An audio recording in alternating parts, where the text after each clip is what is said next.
Hi guys! Magluluto tayo ngayon ng patatim pero nalagay ko na sa loob ng aking pressure cooker. Ang ingredients po doon, pata ng baboy, bawang, bay leaves at saka buong pamienta.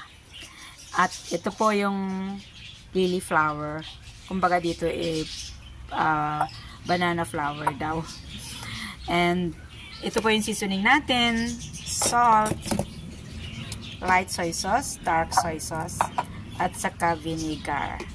Yan, magluluto po tayo. Ganito ako magluto guys ng patatim.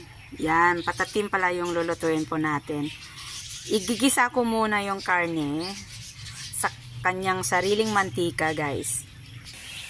Patutuyuin po natin dito. Saka natin lalagyan ng tubig at saka mga ingredients. Nilagyan ko na guys ng seasoning at saka tubig.